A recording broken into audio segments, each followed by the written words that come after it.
ഗണപതയേ നമഃ. ഓം നമഃ ശിവായ. ഓം ശക്തി പരാശക്തി. ഓം നമോ നാരായണായ.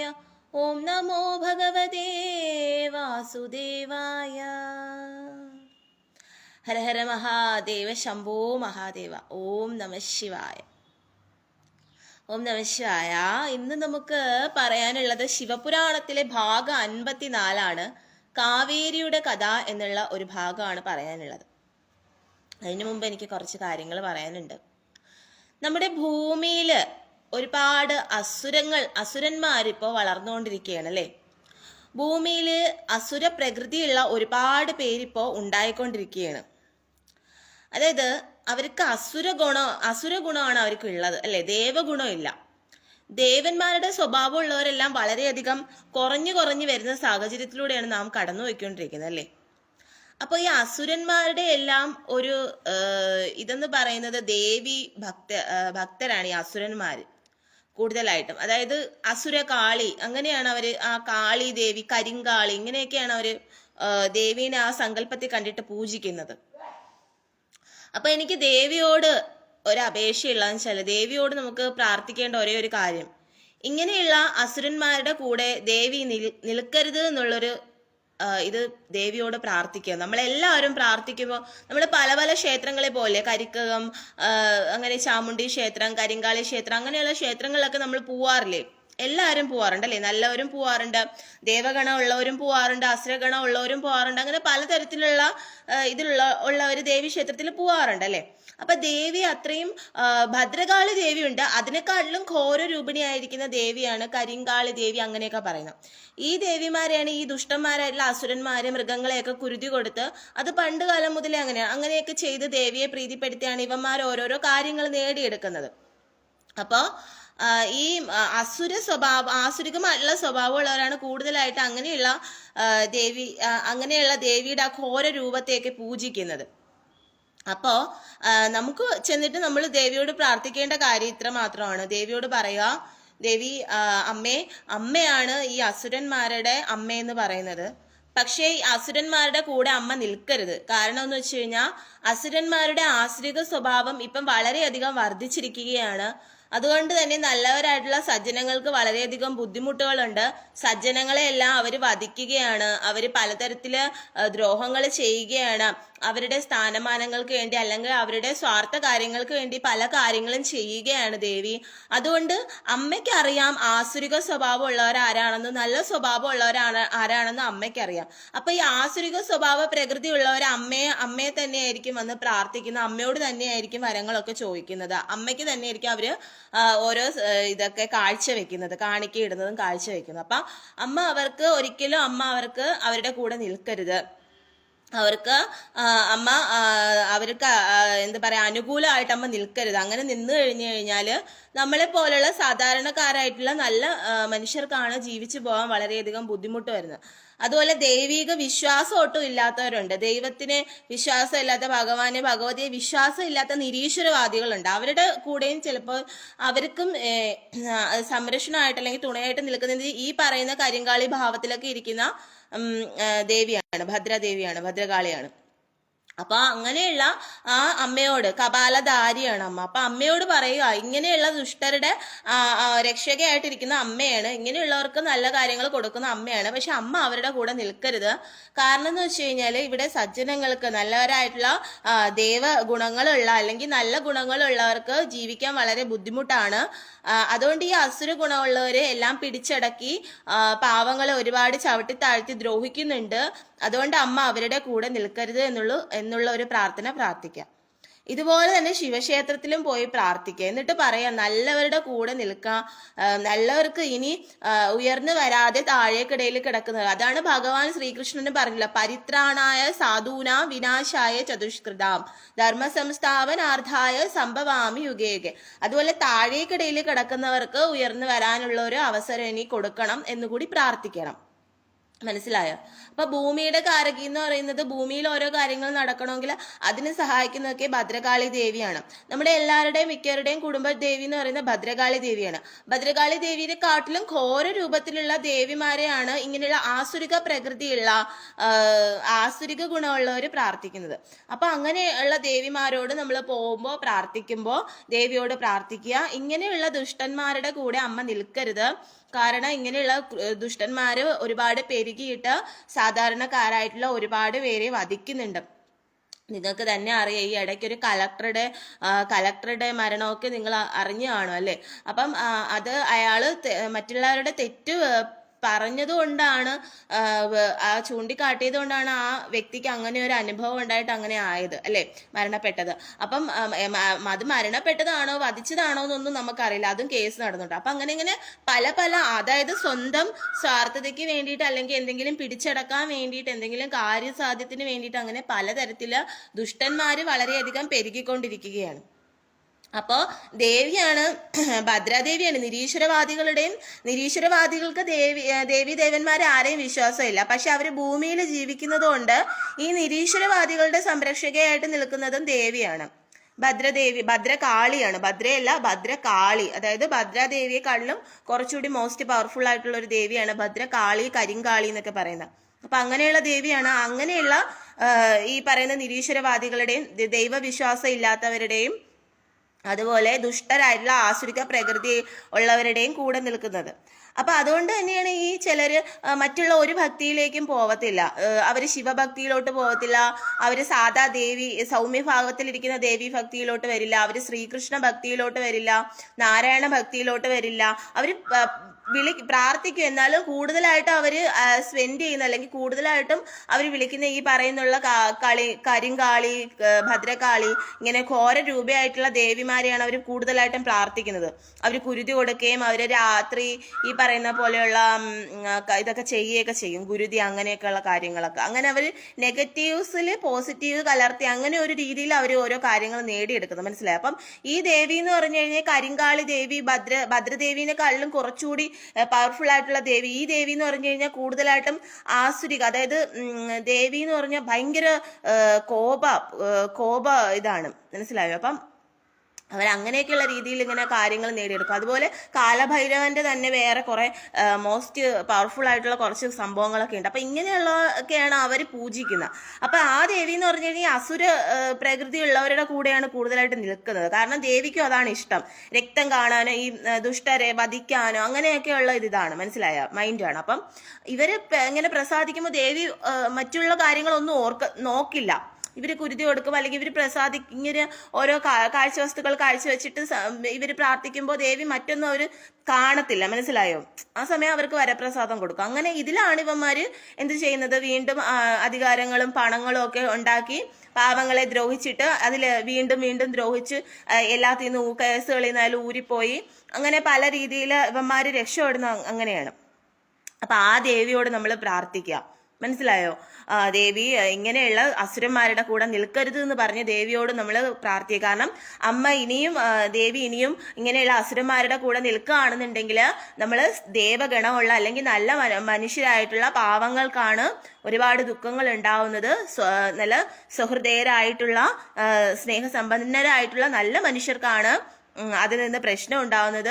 നല്ലവരെല്ലാം ഈ അസുരന്മാര് പെരുകിക്കഴിഞ്ഞാൽ, ഈ അസുരന്മാരുടെ ആസുരിക സ്വഭാവം വർദ്ധിച്ചു കഴിഞ്ഞാൽ നല്ലവരെയെല്ലാം അവർ വധിക്കുന്നതായിരിക്കും, നല്ലവരെയെല്ലാം അവർ ഇല്ലായ്മ ചെയ്തിട്ട് അവരിവിടെ ആധിപത്യം സ്ഥാപിക്കുന്നതായിരിക്കും. അതുകൊണ്ട് അമ്മ ഒരിക്കലും ഈ അസുരന്മാരുടെ കൂടെ കൂട്ടി നിൽക്കരുത് എന്ന് പ്രാർത്ഥിക്കുക. ഇത് തന്നെ ശിവഭഗവാനോടും നമ്മൾ പോയി പ്രാർത്ഥിക്കുക. നല്ലവർക്ക് മാത്രം, അതായത് നല്ലവരായിട്ടുള്ള സജ്ജനങ്ങൾക്ക് നന്മ വരാൻ വേണ്ടിയിട്ട്, ഇങ്ങനെയുള്ള ദുഷ്ടരുടെ കൂടെ നിൽക്കാതിരിക്കാൻ വേണ്ടിയിട്ട് ഭഗവാനോട് നമ്മൾ പ്രാർത്ഥിക്കുക. മനസ്സുകളുടെ കൂടെ നിൽക്കാൻ വേണ്ടിയിട്ട് ഭഗവാനോടും ഭഗവതിയോടും ആ പറയുന്ന ഭദ്രകാളി, കരിങ്കാളി എന്നൊക്കെ ഭാവത്തിൽ വരുന്ന ദേവിയോടും നമ്മൾ പോയി പ്രാർത്ഥിക്കുക. അവര് മാത്രമല്ല, അവർ ആസുരിക സ്വഭാവമുള്ളവർക്ക് മാത്രമല്ല ശ്രീഭദ്രദേവിയുടെ അടുത്ത് പോകാനുള്ള അവകാശം, അല്ലെങ്കിൽ കരിങ്കാളി ദേവിയുടെ അടുത്ത് പോകാനുള്ള അവകാശം ആസുരിക സ്വഭാവമുള്ളവർക്ക് മാത്രമല്ല, ആർക്ക് വേണമെങ്കിലും പോവാം. ഏത് മതസ്ഥരായിട്ടുള്ളവർക്ക് വേണമെങ്കിലും പോവാം. ക്രിസ്ത്യൻസിന് വേണമെങ്കിലും പോവാം, മുസ്ലിംസിന് വേണമെങ്കിലും പോവാം, ആർക്ക് വേണമെങ്കിലും പോവാം, നമുക്ക് വേണമെങ്കിലും പോവാം. ഹിന്ദുക്കളായിട്ടുള്ളവർക്ക് പോവാം, ബ്രാഹ്മിൺസിന് വേണമെങ്കിലും പോവാം. പക്ഷെ ബ്രാഹ്മിൺസ് അവര് വെജിറ്റേറിയൻ ആയിരിക്കും. ഇപ്പൊ ഞാനും വെജിറ്റേറിയൻ ആണ്. വെജിറ്റേറിയൻ ആയിട്ടുള്ളവർക്കും പോവാം. പോയിട്ട് അമ്മയോട് നമുക്ക് കരഞ്ഞ് പ്രാർത്ഥിക്കാം. അതിനൊന്നും ഒരു പ്രശ്നമില്ല. അമ്മ നമ്മുടെ കൂടെ നിൽക്കുക തന്നെ ചെയ്യും. കാരണം അമ്മയാണ് ഓരോരുത്തരുടെയും കുടുംബദേവി എന്ന് പറയുന്നതും ദേവി തന്നെയാണ്. മനസ്സിലായോ? ശിവാംശം തന്നെയാണ് ദേവി എന്നും പറയുന്നത്. അപ്പൊ അതുകൊണ്ട് ദേവിയോട് നമുക്ക് പ്രാർത്ഥിക്കാം. ഇങ്ങനെയുള്ള അസുരന്മാരെ വളർത്തരുത്. ഇങ്ങനെ ഭൂമിയിൽ ഇങ്ങനെയുള്ള ദുഷ്ട സ്വഭാവം ഉള്ളവരെ അമ്മ സപ്പോർട്ട് ചെയ്യരുത്. ഇങ്ങനെ ദുഷ്ട സ്വഭാവമുള്ളവർക്ക് അമ്മ വാരിക്കോരി വരങ്ങൾ കൊടുക്കരുത്. അമ്മയുടെ സമ്പത്തും ഐശ്വര്യങ്ങളും അവർക്ക് കൊടുക്കരുത്. അവർക്ക് ഇനിയും അത് കൊടുത്തു കഴിഞ്ഞാൽ അവർ അതിൽ അഹങ്കരിക്കും. അവരുടെ മനസ്സിൽ കൂടുതൽ ആർത്തി മനോഭാവങ്ങൾ ഉണ്ടായിട്ട് അവർ പലതരത്തിലുള്ള തെറ്റുകൾ ചെയ്തു കൂട്ടും. പലവിധം കൊലപാതകങ്ങൾ അവർ നടത്തും. അതുകൊണ്ട് അമ്മ അതിന് കൂട്ടു നിൽക്കരുത് എന്നുള്ള രീതിയിൽ ദേവിയോട് പ്രാർത്ഥിക്കുക. ആർക്ക് വേണമെങ്കിലും പോവാം. ഈ പറയുന്ന കരിക്കക ക്ഷേത്രത്തിലൊക്കെ കരിങ്കാളി ദേവിയാണ്. അവിടെ ഏത് മതസ്ഥർക്ക് ആർക്ക് വേണമെങ്കിലും പോവാം. അതിലൊന്നും ഒരു പ്രശ്നവുമില്ല. പക്ഷെ അവിടെ ഉള്ളവരിനി മീൻസ് അങ്ങനെയല്ല, അവിടെ ഇരിക്കുന്ന ഈ ഭാരവാഹികളുണ്ട്. അവർ ചിലപ്പോൾ മറ്റു മതസ്ഥർ കയറരുത് അങ്ങനെയൊക്കെ പറയുമായിരിക്കും. എന്നാലും സാരമില്ല, നിങ്ങൾക്ക് വെളിയിൽ നിന്ന് വേണമെങ്കിലും തൊഴുവാം. വെളിയിൽ നിന്നോണമെങ്കിലും നിങ്ങൾക്ക് തൊഴുത് പ്രാർത്ഥിച്ച് കരഞ്ഞ് നിങ്ങളുടെ സങ്കടങ്ങൾ പറയാം. അമ്മ കേൾക്കും. അമ്മ കേൾക്കാതിരിക്കില്ല. അമ്മ എല്ലാരെയും കേൾക്കും. അസുരന്മാരുടെ മാത്രമല്ല അമ്മ കേൾക്കുന്നത്, ദേവന്മാരുടെയും ദേവഗുണമുള്ളവരുടെയും നല്ല മനസ്സിനുടമകളായിട്ടുള്ളവരുടെയും ദുഃഖം അമ്മ കേൾക്കും. അമ്മ കേൾക്കാതെ ഇരിക്കത്തില്ല. അപ്പൊ അതുകൊണ്ട് ദേവിയുടെ ക്ഷേത്രത്തിലും പോയിട്ട് പ്രാർത്ഥിക്കേണ്ടത് എന്താണ്? അമ്മ ഈ ദുഷ്ടന്മാരുടെ കൂടെ ഇനി നിൽക്കരുത്. ഈ നിരീശ്വരവാദികളുടെ കൂടെയും ഇങ്ങനെയുള്ള ഈ അസുരിക പ്രകൃതിയുള്ള കൊലപാതകം എന്തും ചെയ്യാൻ മടിക്കാത്ത, വെട്ടാനും കുത്താനും കൊല്ലാനും മടിക്കാത്ത, അവരുടെ സ്വാർത്ഥതയ്ക്ക് വേണ്ടി എന്ത് ക്രൂരതയും ചെയ്യാൻ മടിക്കാത്ത അവരെ അമ്മയുടെ അടുത്ത് വന്ന് ഇങ്ങനെ പറഞ്ഞപേക്ഷിച്ച് അമ്മ അവരുടെ കൂടെ നിൽക്കരുത്. അമ്മയെന്നല്ല ഒരു ദൈവങ്ങളും നിൽക്കരുത്. എല്ലായിടത്തും പോകുമ്പോഴും നമ്മൾ അതിനുവേണ്ടി പ്രാർത്ഥിക്കുക. സജ്ജനങ്ങളുടെ നന്മയ്ക്ക് വേണ്ടിയിട്ട് നമ്മൾ പ്രാർത്ഥിക്കുക. ദുർജനങ്ങള് നശിക്കാൻ വേണ്ടിയിട്ട്, ദുർജനങ്ങളുടെ താഴ്ചയ്ക്ക് വേണ്ടിയിട്ട്, സജ്ജനങ്ങളുടെ നന്മയ്ക്ക് വേണ്ടിയിട്ട് നമ്മൾ പ്രാർത്ഥിക്കാം. കേട്ടോ? ഹരഹര മഹാദേവ ശംഭോ മഹാദേവ. ഇനി നമുക്ക് ഇന്ന് വായിക്കേണ്ടതെന്ന് വെച്ചാൽ ഭാഗം 54 കാവേരിയുടെ കഥ.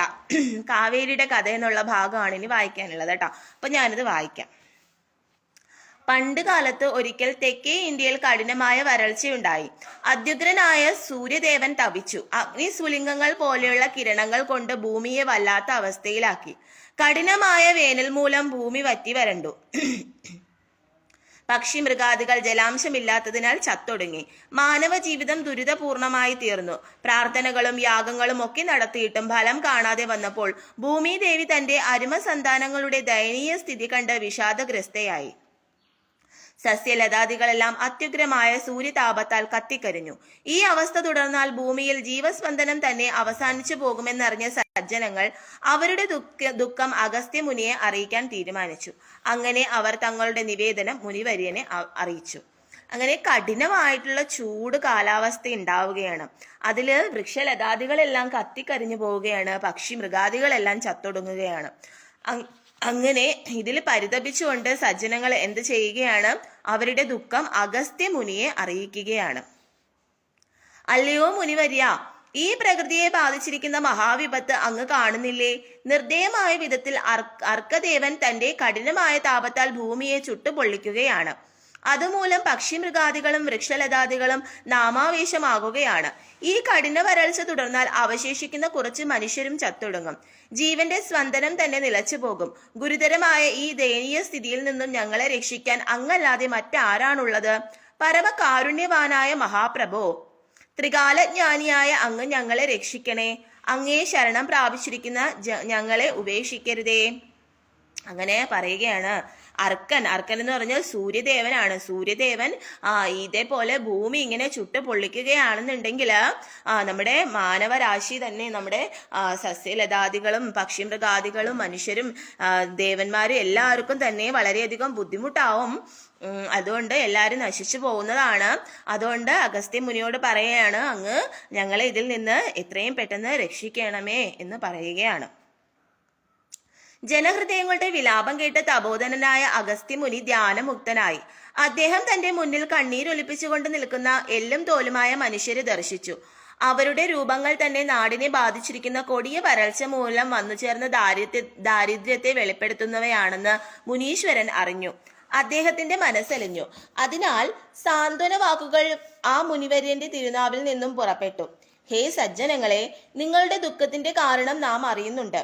ജലം ലഭിക്കാത്തതിനാൽ നാടിന് രൂക്ഷമായ ക്ഷാമം ഗ്രസിച്ചിരിക്കുകയാണ്. എത്രയും വേഗം നിങ്ങളുടെ ദുഃഖത്തിന് പരിഹാരം ഉണ്ടാകുന്നതാണ്. അതിനാൽ എന്റെ വാക്കുകളിൽ വിശ്വസിച്ച് നിങ്ങൾ സമാധാനത്തോടെ മടങ്ങിപ്പോകണം.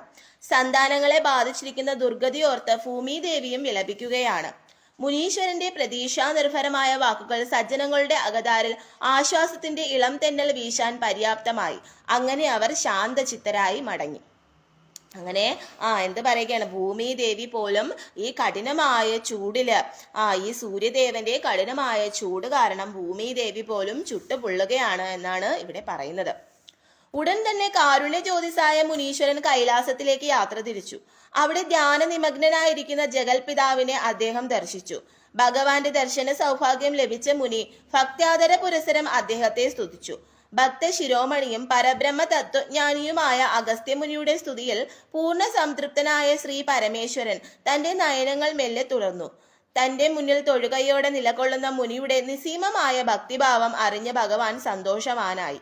ശിവഭഗവാൻ മുനിക്ക് ഇരിപ്പിടം നൽകി സ്വീകരിച്ചു.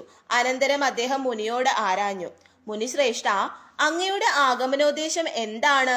പ്രത്യേകിച്ച് വിശേഷം എന്തെങ്കിലും ഉണ്ടായിട്ടാണോ അങ്ങ് നമ്മെ കാണാൻ വന്നത്?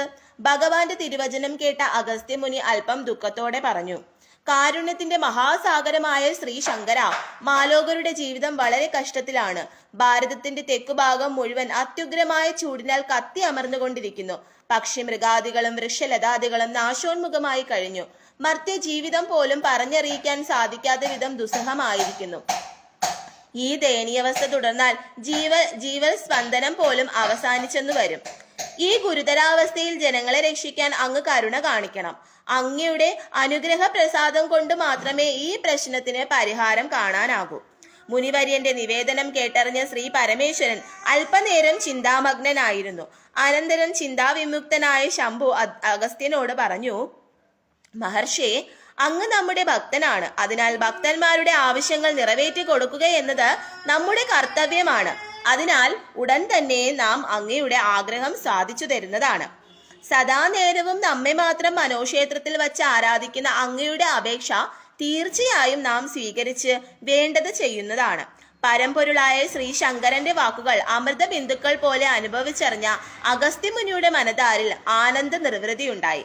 ഭഗവാനോടുള്ള ഭക്തി പ്രഹർഷത്താൽ കുറച്ചു നേരം അദ്ദേഹം പരിസരം മറന്നിരുന്നു പോയി. ഈ സമയം ഭഗവാൻ പരമേശ്വരൻ കാവേരിയെ വിളിച്ച് ഇപ്രകാരം ആജ്ഞാപിച്ചു. അപ്പോ ഈ അഗസ്ത്യമുനി നേരെ ആരുടെ അടുത്തേക്ക് പോവുകയാണ്? ശിവഭഗവാന്റെ അടുത്തേക്ക് പോവുകയാണ്. എന്നിട്ട് ശിവഭഗവാനോട് തന്റെ ദുഃഖം ഉണർത്തിക്കുകയാണ്. ഇങ്ങനെ ഭൂമി ചുട്ടുപൊള്ളുകയാണെന്നുണ്ടെങ്കിൽ ഇവിടുത്തെ ജീവജാലങ്ങളെല്ലാം നശിച്ചു പോകുന്നതാണ്. അതുകൊണ്ട് അങ്ങ് ഈ അവസ്ഥയിൽ നിന്ന് ഞങ്ങളെ രക്ഷിക്കണമേ എന്ന് പറയുകയാണ്. അങ്ങനെ പരമശിവൻ എന്തു ചെയ്യുകയാണ്? കാവേരി നദിയെ വിളിക്കുകയാണ്. എന്നിട്ട് കാവേരി നദിയോട് പറയുകയാണ്, ഹേ കാവേരി, നീ ഇപ്പോൾ തന്നെ മഹർഷിയോടൊപ്പം പോകുക. ഭൂലോകവാസികൾ ജലക്ഷാമം മൂലം വളരെയധികം ക്ലേശങ്ങൾ അനുഭവിക്കുകയാണ്. നീ അവിടെ ചെന്ന് ശുദ്ധജലം നൽകി അവർക്ക് ആശ്വാസം പകരുക. നിന്റെ വരദാനത്താൽ ചേതനയേറ്റ ജീവജാലങ്ങളിൽ ചൈതന്യം വികസിതമാകട്ടെ.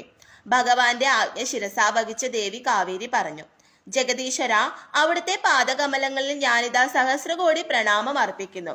അവിടുത്തെ ദയാവായ്പിനാൽ ജീവജാലങ്ങളുടെ നിലനിൽപ്പിനായി തെളിനീർ സംഭാവന ചെയ്യാൻ എനിക്ക് ഭാഗ്യം ലഭിച്ചതിൽ ഞാൻ അതീവ സന്തുഷ്ടയാണ്. അങ്ങനെ കാവേരി ദേവി പറയുകയാണ്, കാവേരി ദേവിയോട് പറയുകയാണ്, നീ അവിടെ പോയിട്ട് എല്ലാ ജനങ്ങളുടെയും ദാഹം അകറ്റേണ്ടതാണ്.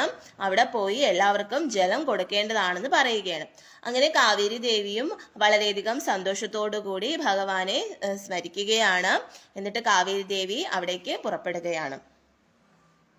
ഇപ്രകാരം പ്രസ്താവിച്ചുകൊണ്ട് കാവേരി അഗസ്ത്യമുനിയുടെ കമണ്ഡലുവിൽ ഒതുങ്ങി.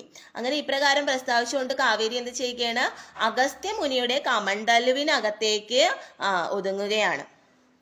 ശ്രീ പരമേശ്വരനെ നമസ്കരിച്ച ശേഷം അഗസ്ത്യൻ തന്റെ കമണ്ഡലവും കൊണ്ട് ദക്ഷിണ ദിക്കിനെ ലക്ഷ്യമാക്കി യാത്ര തിരിച്ചു.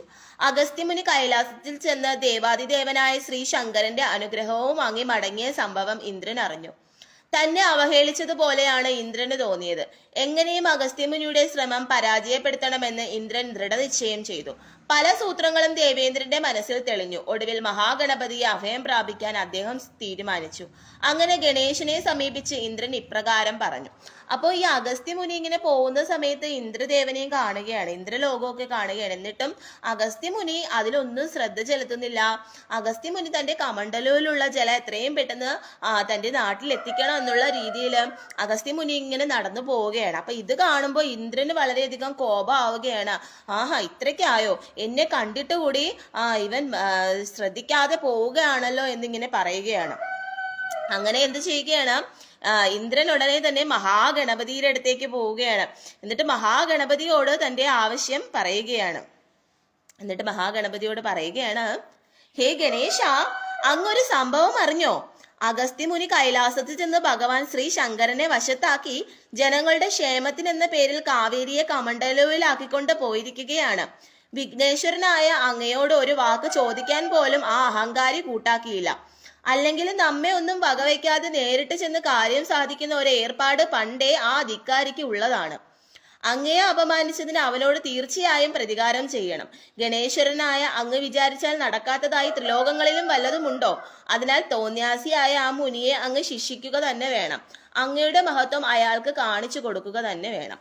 അങ്ങനെ ഗണേശനോട് പറയുകയാണ്, അങ്ങ് അദ്ദേഹത്തിന് ശിക്ഷ കൊടുക്കണം എന്നൊക്കെ പറയുകയാണ്. ദേവേന്ദ്രൻ പറഞ്ഞത് ശരിയാണ്. ഞാനിവിടെ ഉള്ളപ്പോൾ എന്നെ മാനിക്കാതെ അയാൾ കാവേരിയെയും കൊണ്ട് പോയത് അപരാധം തന്നെയാണ്. അതിനാൽ ആ മുനിയെ അങ്ങനെ വെറുതെ വിടുന്നത് ശരിയല്ല. അപ്പൊ ഇന്ദ്രദേവനെ മാത്രമല്ല, ഗണപതി ഭഗവാനെ കണ്ടിട്ടും ഗണപതി ഭഗവാനെ പോലും നോക്കാതെയാണ് പോയിട്ടുള്ളത് മുനി. അപ്പൊ അതുകൊണ്ട് തന്നെ ഗണപതി ഭഗവാൻ പറയാണ്, ഞാൻ ഇവിടെ ഇരുന്നിട്ട് എന്നെയും നോക്കാതെയാണ് ഈ മുനി പോയിരിക്കുന്നത്. അതുകൊണ്ട് തീർച്ചയായിട്ടും ഈ മുനിക്ക് ശിക്ഷ കൊടുക്കണമെന്ന് ഗണപതി ഭഗവാനും പറയുകയാണ്. ഗണപതിയുടെ മനസ്സിൽ പറഞ്ഞ ദേവേന്ദ്രൻ എരിതീയിൽ എണ്ണ എന്നതുപോലെ വീണ്ടും ഗണപതിയെ ചൊടിപ്പിക്കാൻ തക്ക വിധത്തിൽ പറഞ്ഞു.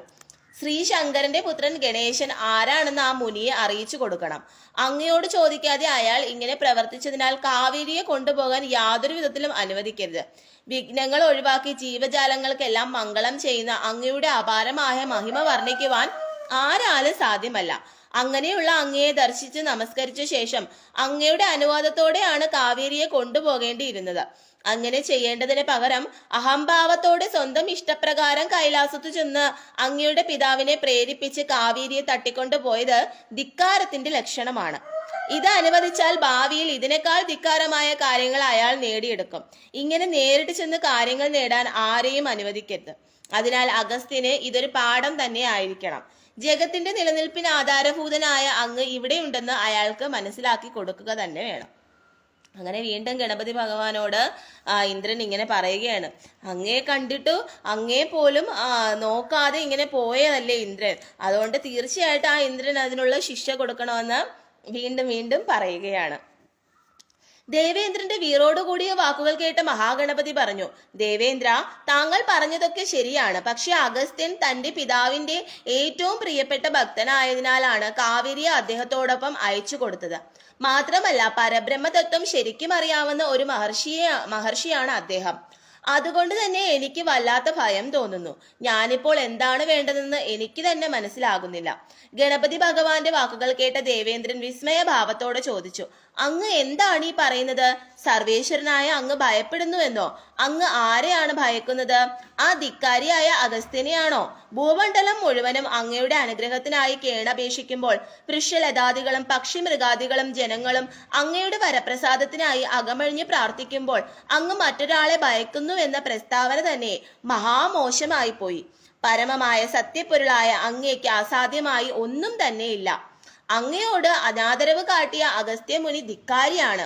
അതിനാൽ അയാൾക്ക് അങ്ങ് തക്കതായ ശിക്ഷ നൽകി അങ്ങയുടെ സർവ്വവ്യാപിത്വം തെളിയിച്ചു കൊടുക്കേണ്ടതാണ്. വളരെ ദൂരം യാത്ര ചെയ്ത് ക്ഷീണിതനാകുമ്പോൾ അഗസ്ത്യൻ വഴിയിൽ എവിടെയെങ്കിലും വിശ്രമിക്കാനിരിക്കും. അപ്പോൾ അയാൾ കമണ്ടലു തീർച്ചയായും താഴെ വെക്കും. ആ സന്ദർഭത്തിൽ ഒരു കാക്കയുടെ രൂപം ധരിച്ച് അങ്ങ് കമണ്ടലുവിന്റെ വാക്കിൽ ചെന്നിരുന്നാൽ മതി. അങ്ങയുടെ ഭാരത്താൽ കമണ്ടലു താഴെ മറിഞ്ഞുകൊള്ളും. അതോടെ കാവേരി പുറത്താകുകയും ചെയ്യും. ദേവേന്ദ്രന്റെ അവസരോചിതമായ ഉപായം ഗണേശനെ സംപ്രീതനാക്കി. അങ്ങനെ ഗണേശൻ പറയുകയാണ്, ഇങ്ങനെ പോകുന്ന വഴിക്ക് എവിടെയെങ്കിലും മുനി വിശ്രമിക്കാനിരിക്കും. ആ സമയത്ത് അങ്ങ് ഒരു കാക്കയുടെ രൂപം ധരിച്ചിട്ട് കമണ്ടലുവിനകത്തിരിക്കണം. എന്നിട്ട് ആ കമണ്ടലുവിലെ വെള്ളം പുറത്തേക്ക് ആക്കണം. അങ്ങനെ പുറത്തേക്ക് പോകുമ്പോൾ കാവേരി പുറത്തേക്ക് പോകുന്നതാണ്. അങ്ങനെ അതിലൂടെ ഈ അഗസ്ത്യ മുനിയുടെ അഹങ്കാരം അവിടെ സമാപിക്കുന്നതാണെന്ന് പറയുകയാണ്. ദേവേന്ദ്രന്റെ അവസരോചിതമായ ഉപായം ഗണേശനെ സംപ്രീതനാക്കി. ദേവേന്ദ്രന്റെ ബുദ്ധിവൈഭവത്തിൽ ഗണപതിക്ക് മതിപ്പ് തോന്നി. മാത്രമല്ല ചെവിക്ക് ചെവി അറിയാതെ കൃത്യം നിറവേറ്റുകയും ചെയ്യാമെന്ന ഉദ്ദേശത്തോടെ ദക്ഷിണ ഭാരതത്തിലേക്ക് പോകുന്ന അഗസ്ത്യ മഹർഷിയെ ഗണപതി ഭഗവാൻ അനുധാവനം ചെയ്തു. മാർഗമധ്യേ ദിനചര്യകൾ അനുഷ്ഠിക്കുന്നതിനായി മുനി ഒരു നദിയുടെ തീരത്തുള്ള വടവൃക്ഷ ചുവട്ടിൽ തങ്ങി. കമണ്ടലു താഴെ വച്ചതിനു ശേഷം സ്നാനകർമ്മങ്ങൾ നിർവഹിച്ചു. അനന്തരം അദ്ദേഹം പ്രകൃതീശ്വരിയെ ആരാധിക്കുകയായിരുന്നു. അവസരം കാത്തിരുന്ന ഗജമുഖൻ പൊടുന്നനെ ഒരു കാക്കയുടെ രൂപം കൈക്കൊണ്ട് കമണ്ടലുവിന്റെ ഒരറ്റത്ത് ചെന്നിരുന്നു. ഉടൻ കമണ്ടലു മറിഞ്ഞു. എന്തോ ശബ്ദം കേട്ട് അഗസ്ത്യൻ മരച്ചുവട്ടിലേക്ക് നോക്കിയപ്പോൾ കമണ്ടലു മറിഞ്ഞു കിടക്കുന്നതാണ് കണ്ടത്. അത് കണ്ട് അദ്ദേഹം വല്ലാതെ പരിഭ്രമിച്ചു. അദ്ദേഹത്തിന്റെ മനോമുകുരത്തിൽ വിഷാദ ചിന്തകൾ പടർന്നു. മുനി ഇപ്രകാരം ചിന്തിച്ചു: ജഗദീശ്വരനായ പരമേശ്വര, അവിടുത്തെ പരമമായ കാരുണ്യാതിരേകത്താലാണ് കാവേരിയെ കൊണ്ടുപോരാൻ കഴിഞ്ഞത്. ഞാൻ എത്ര കഷ്ടപ്പെട്ടിട്ടാണ് കാവേരിയെ ഭൂമിയിലേക്ക് കൊണ്ടുവന്നത്. ശ്രീ ശങ്കര, അവിടുത്തെ ചരണാരവിന്ദ സ്മരണ മാത്രമാണ് എന്റെ മനതാരിൽ കുടികൊള്ളുന്നത്. എന്നിട്ടും എന്റെ ശ്രമം വിഫലമാകാൻ ഇടയായത് എന്തുകൊണ്ടാണ് മഹാപ്രഭോ? ദയാവാരിധിയായ ശംഭോ, ഞാൻ ഇനി എന്താണ് ചെയ്യേണ്ടത്? അപ്പോ ഈ കമണ്ടലുവില് അകത്ത് ഒരു കാക്കയുടെ രൂപത്തിൽ ദേവേന്ദ്രൻ വന്നിരുന്നിട്ട് എന്ത് ചെയ്യുകയാണ്? ഈ കമണ്ടലു മറിച്ചിടുകയാണ്. അങ്ങനെ കമണ്ടലു മറിയുന്നതോടെ വെള്ളം എല്ലാം പുറത്തേക്ക് പോവുകയാണ്. അപ്പോ ഈ അഗസ്ത്യ മുനി വളരെയധികം വിഷമത്തിലാവുകയാണ്. എന്നിട്ട് അഗസ്ത്യ മുനി മഹാദേവനോട് പ്രാർത്ഥിക്കുകയാണ്, അങ്ങ് കാണുന്നില്ലേ, ഈ കമണ്ടലുവില് ജലം മുഴുവൻ പുറത്തേക്ക് പോയിരിക്കുന്നു. ഞാനിനി എന്ത് ചെയ്യും? എത്ര കഷ്ടപ്പെട്ടാണ് ഞാൻ ഈ ജലം കൊണ്ടുവന്ന് ഭൂമിയിലേക്ക് കൊണ്ടുവന്ന് പകർന്നു കൊടുക്കാൻ വേണ്ടി വന്നത്. എന്നിട്ട് ഇങ്ങനെ ഒരു അവസ്ഥ ആയല്ലോ എന്നുള്ള രീതിയിൽ എന്ത് ചെയ്യുകയാണ്? അഗസ്ത്യ മുനി വളരെയധികം പരിതാപിക്കുകയാണ്. അങ്ങനെ പരിതപിച്ചുകൊണ്ട് മഹാദേവനോട് അഗസ്ത്യ മുനി പ്രാർത്ഥിക്കുകയാണ്. ഇങ്ങനെ ചിന്തിച്ചു നിൽക്കെ മറിഞ്ഞു കിടന്ന കമണ്ടലുവിൽ നിന്നും കാവേരി പുറത്തേക്ക് ഒഴുകുന്നത് മുനിവര്യന്റെ ദൃഷ്ടിയിൽപ്പെട്ടു. അത് കണ്ട അഗസ്ത്യൻ അവളെ തടഞ്ഞു. അദ്ദേഹത്തിന്റെ നിഷ്ഠയാൽ തിളക്കമാർന്ന കണ്ണുകൾ ചുവന്നു. അതരങ്ങൾ വിറപൂണ്ട് ക്രോധഭാവം പ്രകൃതിയെ പ്രകമ്പനം കൊള്ളിച്ചു. കാലത്തിന്റെ തീഷ്ണത അഗസ്ത്യമുനിയുടെ കണ്ണുകളിൽ സാഗരമാകുന്നത് കണ്ട മഹാഗണപതി പരിഭ്രമിച്ചു. കമണ്ടലുവിനുള്ളിൽ ഒതുങ്ങിക്കൂടിയിരുന്ന കാവേരിയെ പുറത്താക്കിയ മലങ്കാക്കയെ ശപിക്കാനായി അഗസ്ത്യൻ ക്രോധഭാവത്തോടെ കൈകൾ ഉയർത്തി. തന്റെ പിതാവായ ശ്രീ പരമേശ്വരൻ പോലും ആദരിക്കുന്ന അഗസ്ത്യമുനിയുടെ ശാപം അത്യന്തം കഠോരവും മോചനമാർഗം അടഞ്ഞവയും ആയിരിക്കുമെന്ന് അറിഞ്ഞ ഗണപതി പൊടുന്നനെ കാക്കയുടെ രൂപം മാറി സ്വരൂപം പ്രകടിപ്പിച്ചു. അദ്ദേഹം കുറ്റബോധത്തോടെ അഗസ്ത്യന് നമസ്കരിച്ചു. ഗണപതിയുടെ രൂപവും അദ്ദേഹത്തിന്റെ ഭക്തിപൂർവമുള്ള വന്ദനവും കണ്ട മുനി തന്റെ ക്രോധം സ്വയം നിയന്ത്രിച്ചു. ശപിക്കാൻ ഉയർത്തിയ കൈകൾ മെല്ലെ താഴ്ന്നു. അത് കണ്ട് ഗണപതി പറഞ്ഞു. അങ്ങനെ ഈ അഗസ്ത്യ മുനി എന്ത് ചെയ്യുകയാണ്? പെട്ടെന്ന് തന്നെ കുറച്ച് ജലം എടുത്തിട്ട് ഈ കാക്കയെ ശപിക്കാൻ പോവുകയാണ്. നീ ആരാണ് ഇങ്ങനെ വേഷം മാറി വന്ന് എന്റെ കമണ്ടലുവിലെ ജലം മുഴുവൻ നീ നശിപ്പിച്ചു, തറയിലാക്കി, എന്താ പറയാ, കാവേരി നദിയെ ഒഴുക്കി വിട്ടത് നിന്നെ ഞാൻ ശപിക്കുന്നു എന്ന് പറഞ്ഞ് ഇങ്ങനെ ഉയർത്തുമ്പോഴേക്കും ഗണപതി ഭഗവാൻ അവിടെ പ്രത്യക്ഷപ്പെടുകയാണ്. എന്നിട്ട് ഉടനെ തന്നെ കാക്കയുടെ രൂപത്തിലുള്ള ഇന്ദ്രനായിട്ടും മാറുകയാണ്. അങ്ങനെ ഗണപതി ഭഗവാൻ അഗസ്ത്യ മുനിയോട് മാപ്പ് ചോദിക്കുകയാണ്. അപ്പോൾ ഗണപതി ഭഗവാനെ കാണുന്നതോടുകൂടി അഗസ്ത്യ മുനി എന്ത് ചെയ്യുകയാണ്? തന്റെ കയ്യിലുള്ള ജലത്തെ കളയുകയാണ്. താഴെ ശപിക്കുന്നതിൽ നിന്ന് പിന്മാറുകയാണ്. മഹർഷേ, എന്നിട്ട് ഗണപതി ഭഗവാൻ പറയണം, മഹർഷേ, അങ്ങ് മഹാനും എന്റെ പിതാവിന്റെ ഏറ്റവും പ്രിയപ്പെട്ട ഭക്തനുമാണ്. എന്റെ പ്രവൃത്തിയിൽ അങ്ങ് ക്ഷമിക്കണം. ഞാൻ വിഘ്നനാശകനാണെന്ന് അങ്ങേക്ക് അറിയാവുന്ന കാര്യമാണ്. അങ്ങനെയുള്ള എന്നെ സ്മരിക്കാതെ ധിക്കാരത്തോടെയാണ് അങ്ങ് എന്റെ പിതാവായ ജഗദീശ്വരനിൽ നിന്നും വരം നേടിയത്. ലോക കല്യാണത്തിന് വേണ്ടിയാണ് അങ്ങ് കാവേരിയെ കൊണ്ടുപോകുന്നതെന്നും ഞാൻ അറിയുന്നു. അതിൽ എനിക്ക് അങ്ങയോട് വളരെ ആദരവുണ്ട്. എന്നാൽ എന്റെ അന്തര്യാമിത്വം അങ്ങ് അംഗീകരിച്ചില്ല. അത് തെറ്റാണെന്ന് അങ്ങയെ ബോധ്യപ്പെടുത്താൻ വേണ്ടിയാണ് ഞാൻ ഈ കർമ്മം ചെയ്തത്. അല്ലാതെ എനിക്ക് അങ്ങയോട് ഒരു പിണക്കവുമില്ല. ഗണനായകന്റെ വാക്കുകൾ കേട്ടപ്പോൾ കുറ്റബോധം തോന്നിയ മുനിവര്യൻ ഗണപതിയോട് മാപ്പ് പറഞ്ഞു. അതോടെ ഗജാനനൻ സംപ്രീതനായി തീർന്നു. അഗസ്ത്യനിൽ ദയ തോന്നിയ ഗണപതി കാവേരിയെ കമണ്ഡലുവിലാക്കി കൊടുത്തു. സന്തുഷ്ടനായ അഗസ്തീശ്വരൻ കമണ്ഡലവും കൊണ്ട് ദക്ഷിണ ഭാരതത്തിലെത്തി. കാവേരി ദക്ഷിണ ഭാരതത്തിലൂടെ ഒഴുകി ജീവജലം പ്രദാനം ചെയ്തു. അതോടെ ദക്ഷിണ ഭാരതത്തിന്റെ ദുരിതം എന്നേക്കുമായി അവസാനിച്ചു. അങ്ങനെ ഗണപതി ഭഗവാൻ പറയാണ്, അങ്ങ് എൻ്റെ അച്ഛന്റെ പരമഭക്തനാണ്. പക്ഷേ അങ്ങ് എന്നെ കണ്ടിട്ട് നിരാകരിച്ചുകൊണ്ടാണ് പോയത്. അതുകൊണ്ടാണ് ഞാൻ അങ്ങയോട് ഇങ്ങനെ ഒരു കാര്യം പ്രവർത്തിച്ചതെന്ന് പറയുകയാണ്. എന്നിട്ട് അഗസ്ത്യമുനി പറയാണ്, മാപ്പ് ചോദിക്കുകയാണ്. അപ്പോൾ എന്നിട്ട് അഗസ്ത്യമുനിയുടെ കമണ്ഡലൂരിലെ കാവേരി നദിയെ പിന്നീട് എന്ത് ചെയ്യുകയാണ്, തിരിച്ച് അഗസ്ത്യമുനിയുടെ നാട്ടിലേക്ക് തന്നെ ഒഴുക്കി വിടുകയാണ്. അങ്ങനെ ആ ജീവജലം പ്രദാനം ചെയ്തതോടുകൂടി ദക്ഷിണ ഭാരതത്തിന്റെ ദുരിതം മുഴുവൻ അവസാനിക്കുകയാണ്. ഹര ഹര മഹാദേവ ശംഭോ മഹാദേവ. ഓം നമ ശിവായ. ഹര ഹര മഹാദേവ ശംഭോ മഹാദേവ. അപ്പൊ ഇന്നത്തെ ഭാഗം 54 കാവേരി നദിയുടെ കഥ ഇവിടെ അവസാനിക്കുകയാണ്. ഇനി അടുത്തത് ഭാഗം 55 ആണ്. അത് നമുക്ക് അടുത്ത ക്ലാസ്സിൽ വായിക്കാം കേട്ടോ. അപ്പൊ ഞാനിത് എല്ലാ ദിവസവും വരുന്നുണ്ട്. അത് എന്തെന്ന് വെച്ച് കഴിഞ്ഞാല് അങ്ങനെ എല്ലാ ദിവസവും വരേണ്ട ആവശ്യം എനിക്കുണ്ട്. അതുകൊണ്ടാണ് ഞാൻ വരുന്നത്. കാരണം നമുക്ക് ഇപ്പോൾ വളരെയധികം സമൂഹത്തിൽ വളരെയധികം പ്രശ്നങ്ങൾ ഉണ്ടായിക്കൊണ്ടിരിക്കുകയാണ്. വളരെയധികം ദുരിതങ്ങൾ ഉണ്ടായിക്കൊണ്ടിരിക്കുക, പലതരത്തിലുള്ള പ്രശ്നങ്ങൾ ഉണ്ടായിക്കൊണ്ടിരിക്കുന്ന സാഹചര്യത്തിലൂടെയാണ് നാം ഇപ്പോൾ കടന്നു പോയിക്കൊണ്ടിരിക്കുന്നത്, അല്ലേ? അപ്പൊ അതുകൊണ്ട് ഇപ്പൊ ദേവിയുടെ സ്വരൂപം എന്ന് പറഞ്ഞു കഴിഞ്ഞാൽ ദേവിക്ക് തന്നെ ഓരോ സ്വരൂപങ്ങളുണ്ട്. ശിവഭഗവാനാണെങ്കിൽ ഓരോരോ സ്വരൂപങ്ങളുണ്ട്. അപ്പൊ ഇതെല്ലാം ഒന്നായിട്ടുള്ള ഭഗവാനിൽ നിന്ന് തന്നെയാണ് വന്നത്. ഇപ്പൊ ശ്രീകൃഷ്ണ ഭഗവാന്റെ സ്വരൂപം എന്ന് പറഞ്ഞു കഴിഞ്ഞാൽ ശ്രീകൃഷ്ണ ഭഗവാൻ സ്ത്രീ രൂപത്തിൽ വരുമ്പോൾ മോഹിനിയാണ്. മനസ്സിലായോ? മോഹിനി, അതായത് നാരായണി എന്ന് പറയും നമ്മൾ, നാരായണന്റെ ആ മോഹിനി രൂപം. അപ്പൊ ഈ ശ്രീകൃഷ്ണനിൽ നിന്ന് തന്നെയാണ് ലക്ഷ്മി ദേവി ഉണ്ടായിട്ടുള്ളത്. ലക്ഷ്മി ദേവി രാധാറാണി എന്ന് പറഞ്ഞു കഴിഞ്ഞാല് ശ്രീകൃഷ്ണ ഭഗവാന്റെ അർദ്ധാംഗിനിയാണ്.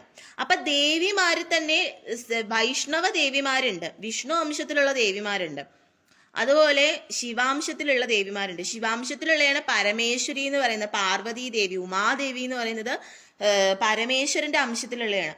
ഈ ഉമാദേവിയിൽ നിന്ന് പ്രകടമായിട്ടുള്ളതാണ് കാളിദേവി, ഭദ്രകാളി എന്ന് പറയുന്നത്, ഭദ്രാദേവി. മനസ്സിലായോ? ഈ ഭദ്രദേവിയിൽ നിന്നുണ്ടായിട്ടുള്ളതാണ് ഭദ്രകാളി. അത് കുറച്ചുകൂടെ പവർഫുൾ ആണ്. ഈ കാളിയിൽ നിന്നുണ്ടായിട്ടുള്ളതാണ് കൂളി. മനസ്സിലായോ? കൂളി എന്ന് പറയുന്നത് നിങ്ങൾക്ക് അറിയാം. ഈ കൂളി ദേവിയുടെയും ശിവന്റെയും, അതായത് കൂളി ദേവിയും ശിവന്റെ അംശമായിട്ടുള്ള ഇതിൽ നിന്നും ഉണ്ടായിട്ടുള്ളതാണ് ഈ പറയുന്ന വിഷ്ണുമായ എന്ന് പറയുന്നത്. വിഷ്ണുമായ എന്ന് പറയുമ്പോൾ അതിൽ വിഷ്ണു ഭഗവാന്റെ ഇത് വരുന്നുണ്ട്. മനസ്സിലായോ? അപ്പൊ ഈ പറയുന്ന കൂളിയിൽ നിന്ന് പിന്നെയും ഉണ്ട്, അതാണ് കരിങ്കാളി. മനസ്സിലായോ? അപ്പം ഇങ്ങനെ ദേവിക്ക് ഈ കാളി ഭദ്രാദേവിക്ക് തന്നെ ഒരുപാട് വേർഷൻസ് ഉണ്ട്. ചിന്നമസ്ത, അങ്ങനെ ഒരുപാട് ഇതുണ്ട് ദേവിക്ക്. മനസ്സിലായോ? അപ്പൊ അങ്ങനെ മാതങ്കി നിങ്ങൾക്ക് അറിയാം. അപ്പൊ ദേവിയുടെ പല പല ഭാവങ്ങളുണ്ട്. അപ്പൊ ദേവിമാർക്ക് തന്നെ അതായത് ദേവിക്ക് തന്നെ ശാന്ത സ്വരൂപമായിട്ടുള്ള ദേവി ഉണ്ട്, കുറച്ച് ശാന്തവും കുറച്ച് പവർഫുൾ, അതാണ് ദുർഗാദേവി. അങ്ങനെയുണ്ട്. ദുർഗാദേവി കുറച്ച് പവർഫുൾ ആണ്, അതായത് ഭദ്രാദേവി ദുർഗാദേവി, ഇത് രണ്ടും വേറെ വേർഷനാണ്. മനസ്സിലായോ? അപ്പം ഇത് എന്ന് പറയുന്ന ദേവിക്ക് തന്നെ ഒരുപാട് ഇതുണ്ട്. അപ്പൊ ഈ അസുരന്മാരും ഈ നിരീശ്വരവാദികൾക്കും സപ്പോർട്ടായിട്ട് നിൽക്കുന്നതാണ് ഈ കരിങ്കാളി. ഞാൻ പറഞ്ഞില്ലേ, കുറച്ചുകൂടി മോസ്റ്റ് പവർഫുൾ ആയിട്ടുള്ള ഭദ്രദേവി എന്ന് പറയുന്നത്. അപ്പം ആ ദേവിയോടാണ് നമ്മൾ പ്രാർത്ഥിക്കേണ്ടത്. അവരുടെ കൂടെ നിൽക്കരുതെന്ന് പ്രാർത്ഥിക്കേണ്ടത് ആ ദേവിയോടാണ്. വേണ്ട, എന്തിനാണ്? നമ്മുടെ സമൂഹം നന്നായിരിക്കണമെങ്കിൽ നല്ല മനുഷ്യരാണ് ഉണ്ടായിരിക്കേണ്ടത്, അല്ലേ? നല്ല സ്വഭാവമുള്ളവരായിരിക്കണം നമുക്ക് കൂടെ ഉണ്ടായിരിക്കേണ്ടത്. ദേഷ്യപ്പെടരുതെന്ന് പറയുന്നില്ല. നമുക്ക് അധർമ്മം കാണുമ്പോൾ അതിനെതിരെ ദേഷ്യപ്പെടാം, അതിൽ തെറ്റില്ല. പക്ഷെ സ്വന്തം സ്വാർത്ഥതയ്ക്ക് വേണ്ടിയിട്ട് പണവും അധികാരങ്ങളും സമ്പാദിക്കാൻ വേണ്ടിയിട്ട്, അല്ലെങ്കിൽ എന്താ പറയാ, ഇതൊക്കെ പിടിച്ചടക്കാൻ വേണ്ടിയിട്ട് ഒരാളെ കൊല്ലുന്നത്, അല്ലെങ്കിൽ ദുഷ്ടമായിട്ടുള്ള ക്രൂരമായിട്ടുള്ള സ്വഭാവങ്ങൾ കാണിക്കുന്ന, മറ്റുള്ളവരെ എന്തെങ്കിലും ദ്രോഹിക്കാൻ വേണ്ടിയിട്ടൊക്കെ കാണിക്കുന്നത് ക്രൂവൽറ്റിയാണ്. അങ്ങനെയുള്ളവരാണ് ആസുരിക പ്രകൃതി എന്ന് പറയുന്നത്. അപ്പൊ അങ്ങനെയുള്ള ആസുരിക പ്രകൃതിയുള്ളവരുടെ കൂടെ നിൽക്കരുതെന്ന് ദേവിയോട് നമുക്ക് പ്രാർത്ഥിക്കണം. മനസ്സിലായി. അതിനു വേണ്ടിയിട്ട് നമുക്ക് ദേവിയോട് മനസ്സറിഞ്ഞ് പ്രാർത്ഥിക്കും. ഈ ഒരു നിമിഷത്തിൽ ഞാൻ ആ ദേവിയോട് മനസ്സറിഞ്ഞ് പ്രാർത്ഥിക്കുകയാണ്. കാരണം നമുക്ക് ഈ ഭൂമിയിൽ അങ്ങനെയുള്ള അസുരിക സ്വഭാവമുള്ളവരെ നമുക്ക് വേണ്ട. നമുക്ക് അങ്ങനെയുള്ള ആസുരിക പ്രകൃതിയുള്ളവരെ വേണ്ട.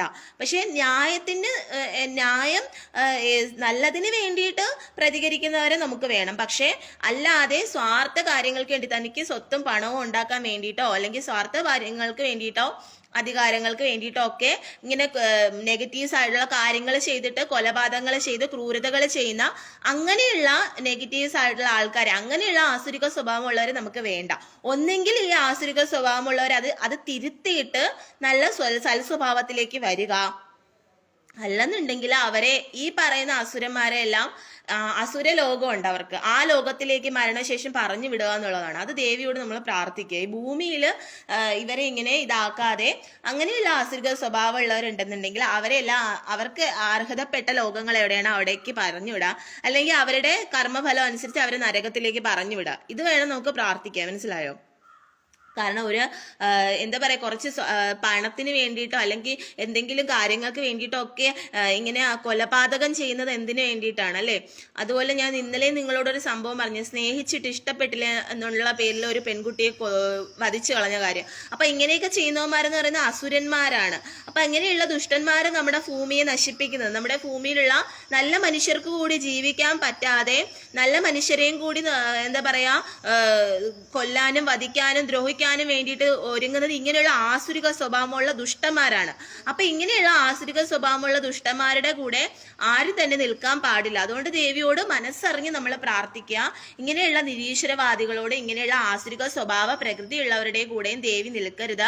അങ്ങനെയുള്ളവർക്ക് തക്കതായ ശിക്ഷ കൊടുക്കണം. അങ്ങനെയുള്ളവർക്ക് എന്തെങ്കിലും അവർ മരണപ്പെട്ട് കഴിഞ്ഞാൽ ഒന്നെങ്കിൽ അവരെ നരകത്തിലേക്ക് തള്ളിവിടുക, അല്ലെന്നുണ്ടെങ്കിൽ അവർക്ക് നരകത്തിലേക്ക് കൊണ്ടുപോയിട്ട് അവർക്ക് അതിനുള്ള ശിക്ഷ കൊടുക്കുക, അതല്ലെന്നുണ്ടെങ്കിൽ അവരുടെ അസുര ലോകം എവിടെയെന്ന് വെച്ചാൽ അവിടേക്ക് കൊണ്ടുപോവാന്ന് പ്രാർത്ഥിക്കുക ദേവിയോട്. മനസ്സിലായി? എങ്കിൽ മാത്രമേ നമുക്ക് ഈ ഭൂമിയിൽ നല്ല മനുഷ്യർക്ക്, സാധാരണക്കാരായിട്ടുള്ള പാവങ്ങളായിട്ടുള്ള സ്നേഹസമ്പന്നരായിട്ടുള്ള നല്ല സ്വഭാവമുള്ള നല്ല മനുഷ്യർക്ക്, അത് ഏത് വിഭാഗത്തിൽപ്പെട്ടവരായാലും ശരി തന്നെ അവർക്ക് ജീവിക്കാൻ കഴിയുകയുള്ളൂ. അപ്പൊ ഈ മനസ്സിന്റെ ദുഷിപ്പ് അതിപ്പോ ഏത് വിഭാഗം എടുത്താലും കാണുമല്ലേ, നല്ലവരും കൊള്ളാത്തവരും. അപ്പം ഇങ്ങനെയുള്ള ഈ കൊള്ളാത്തവരെ, അതായത് ഈ ആസുരിക സ്വഭാവം ഉള്ളവരെല്ലാം ഇല്ലാതായി അവർക്ക് ശിക്ഷ കൊടുത്തിട്ട് അവർക്ക് ഇനിയും എന്താ പറയാ ഐശ്വര്യങ്ങൾ കൊടുക്കാതിരിക്കാൻ വേണ്ടിയിട്ടും അവർക്ക് ശിക്ഷ കൊടുക്കാൻ വേണ്ടിയിട്ടും അവരിനിയും ഈ ഭൂമി അടക്കി വാണിട്ട് സാധാരണ നല്ല മനസ്സുള്ള പാവങ്ങളെ ദ്രോഹിക്കാതിരിക്കാൻ വേണ്ടിയിട്ടും ദേവിയോട് പ്രാർത്ഥിക്കാം. അങ്ങനെയുള്ളവർക്ക് നാശം സംഭവിക്കാൻ വേണ്ടിയിട്ട്, അവർ പിടിച്ചടക്കിയതും അവർ ദ്രോഹിച്ചും വഞ്ചിച്ചും പറ്റിച്ചും ചതിച്ചും കൈക്കലാക്കിയതും അവർക്ക് നഷ്ടപ്പെട്ടു പോകാനും അവരിനി ഒരിക്കലും പാവങ്ങളെ ദ്രോഹിക്കാതിരിക്കാനും അവർക്കിട്ട് പണി കൊടുക്കാനും അവരിനി ആ ദുഷ്ട സ്വഭാവം അല്ലെങ്കിൽ അവർക്ക് മാറി നല്ല സ്വഭാവത്തിൽ ആക്കാൻ വേണ്ടിയിട്ടെങ്കിലും, അങ്ങനെ ആവുമെന്ന് നമുക്ക് ഉറപ്പൊന്നുമില്ല, അങ്ങനെ വേണ്ടിയിട്ട് നമ്മൾ പ്രാർത്ഥിക്കുക. മനസ്സിലായോ? സജ്ജനങ്ങൾക്ക് നല്ലത് വരാനും ദുർജനങ്ങൾക്ക്, അതായത് ദുഷിച്ച മനസ്സുള്ളവർക്കും എന്തും ചെയ്ത് എന്തും പണവും പിടിച്ചെടുക്കാം, എന്തും അധികാരവും പിടിച്ചെടുക്കാന്ന് പറയുന്നത് അങ്ങനെ ദുഷിച്ച മനസ്സുള്ളവർക്ക് അത് ആരായാലും ശരി തന്നെ അവർക്ക് നാശം സംഭവിക്കാൻ വേണ്ടിയിട്ട് നമുക്ക് ദേവിയോട് പ്രാർത്ഥിക്കാം. ദേവിയോടും പരമശിവനോടും നമുക്ക് പ്രാർത്ഥിക്കാം. അങ്ങനെ നമ്മൾ പ്രാർത്ഥിക്കുക. മനസ്സിലായോ? അത് നമുക്ക് ശ്രീകൃഷ്ണനോടും നാരായണനോടും എല്ലാവരോടും നമുക്ക് പ്രാർത്ഥിക്കാം. അപ്പൊ അങ്ങനെ നമുക്ക് പ്രാർത്ഥിക്കുന്നതിലൂടെ നമുക്ക് കുറെയൊക്കെ നമ്മുടെ ഭൂമിയിൽ സമാധാനവും കുറെയൊക്കെ സ്നേഹവും നമ്മുടെ ഭൂമിയിൽ ഇങ്ങനെയുള്ള ആസുരിക സ്വഭാവമുള്ള ആൾക്കാർ ഇല്ലാതാവുന്നതാണ്. ഞാൻ പറഞ്ഞില്ലേ നിങ്ങളോട്, ഒരു ഇപ്പം ഇങ്ങനെയുള്ള പലതരത്തിലുള്ള ഈ ഭൂമിയിൽ എന്ന് പറഞ്ഞാൽ നമുക്ക് അങ്ങനെ പലതരത്തിലുള്ള ആൾക്കാരാണുള്ളത്. അതിൽ ഏതാണ് നല്ലവർ ഏതാണ് കൊള്ളാത്തവർ നമുക്ക് അറിയില്ല. ചിലർ ദേഷിക്കുന്നവരുണ്ടെങ്കിൽ അവരുടെ നല്ല മനസ്സുള്ളവർ ചിലർ കാണും അല്ലേ. ചിലരെന്ന് പറഞ്ഞാൽ അങ്ങനെയല്ല, അവര് ക്രൂവൽറ്റി ആയിരിക്കും. ചിലർ ഇങ്ങനെ അമുങ്ങിയിരിക്കുന്നവരായിരിക്കും. ചിലർ ചിലപ്പോൾ അത്രയും ക്രൂവൽറ്റി മറ്റുള്ളവരെ ദ്രോഹിക്കുന്ന മനസ്സുള്ളത്. നമുക്ക് അറിയില്ല ആരാണ് ശരി, ഏതാണ് ശരി, ആരാണ് ശരി, ആരാണ് തെറ്റ് നമുക്ക് അറിയില്ല. ഞാൻ പറഞ്ഞില്ലേ ആ ഒരു സംഭവം അന്ന് നടന്നു. പക്ഷെ ഇയാളെ കണ്ടു കഴിഞ്ഞാൽ പറയില്ല ഇയാൾ ഇത്ര ക്രൂവൽറ്റി മൈൻഡുള്ള ആളാണോ, ഇയാൾ പമ്മിയാണ് ഇരിക്കുന്നത്, ആരോടും അങ്ങനെ അധികം സംസാരിക്കുക, ഇങ്ങനെ ഒരു ക്യാരക്ടറും കൂടിയാണ്. പക്ഷെ ഇയാൾ ആ സമയത്ത് ഇത്രയും ദ്രോഹം ചെയ്തു, ഇത്രയും ചവിട്ടി ഇങ്ങനെ ഒരു അത്രയും ക്രൂവൽറ്റി ചെയ്തു. അപ്പൊ നമുക്ക് അറിയാൻ കഴിയില്ല, നമുക്ക് അറിയില്ല അവരുടെ മനസ്സിൽ എന്ത് ക്രൂവൽറ്റി ആണോ, അവരുടെ മനസ്സിൽ നല്ല ഗുണമാണോ ഉള്ളത്, അതോ അവരുടെ മനസ്സിൽ ക്രൂവൽറ്റി ആണോ എന്നുള്ളത് നമുക്ക് അറിയില്ല. മനസ്സിലായോ? അത് നമുക്ക് ആരെയും പ്രെഡിക്റ്റ് ചെയ്യാൻ കഴിയില്ല. ആരാണ് നല്ലവർ, ആരാണ് കൊള്ളാത്തവർ നമുക്ക് പ്രെഡിക്റ്റ് ചെയ്യാൻ കഴിയില്ല. കാരണം ഈ ഭൂമിയിൽ കൂടുതലും നമുക്ക് ആരെയും നമുക്ക് തിരിച്ചറിയാൻ കഴിയില്ല. നല്ലവരാരാണ്, കൊള്ളാത്തവരാണ്, മനസ്സിൽ ചതിയും വഞ്ചനയും ഒളിപ്പിച്ചു വെച്ചിരിക്കുന്നവരാരാണ്, മനസ്സിൽ ക്രൂവൽറ്റി ഉള്ളവരാരാണ് നമുക്ക് തിരിച്ചറിയാൻ കഴിയില്ല. അതുപോലെ മനസ്സിൽ നന്മയുള്ളവരാരാണെന്ന് നമുക്ക് തിരിച്ചറിയാൻ കഴിയില്ല. അപ്പൊ ഇതൊക്കെ തിരിച്ചറിയാൻ കഴിയുന്ന ഒരേ ഒരാൾ മാത്രമേ ഉള്ളത് ഭഗവാനാണ്, ഭഗവതിയാണ്. അപ്പൊ ആ ഭഗവതിയോടും ഭഗവാനോടും നമ്മൾ പ്രാർത്ഥിക്കുക, മനസ്സറിഞ്ഞ് പ്രാർത്ഥിക്കുക. ഇങ്ങനെയുള്ളവരെ നമുക്ക് അറിയില്ല.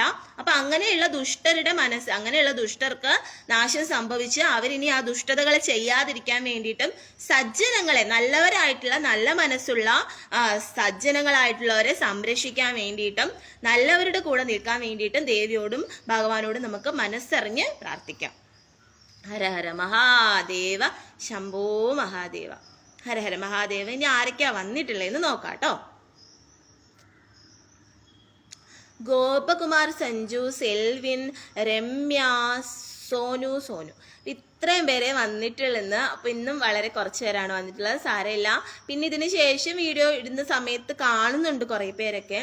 ഇനിയും ഇത് എത്ര പേരിലേക്ക് നിങ്ങൾക്ക് എത്തിക്കാൻ കഴിയും അത്ര പേരിലേക്ക് എത്തിക്കാം. അപ്പൊ എന്നായാലും സജ്ജനങ്ങൾക്ക് തന്നെയായിരിക്കും വിജയം ഉണ്ടാവുന്നത്. അത് ഇവിടെ ഭൂമിയിലായാലും ശരി തന്നെ, ഏത് ലോകങ്ങളിലായാലും എവിടെയായാലും ശരി തന്നെ, നല്ല മനസ്സുള്ളവർക്കും നന്മ മനസ്സിൽ അവശേഷിക്കുന്നവർക്കും നല്ല മനസ്സുള്ളവർക്കും മാത്രമായിരിക്കും എപ്പോഴും വിജയം ഉണ്ടാവുന്നത്. അവർക്ക് മാത്രമായിരിക്കും ഈ ഭൂമിയിലായാലും വേറെ ഉപരിലോകത്തായാലും വിജയം ഉണ്ടാവുന്നത്. അത് മനസ്സിലാക്കൊണ്ട് എല്ലാവരും ജീവിച്ചു പോവാ. ഹര ഹര മഹാദേവ, ശംഭോ മഹാദേവ.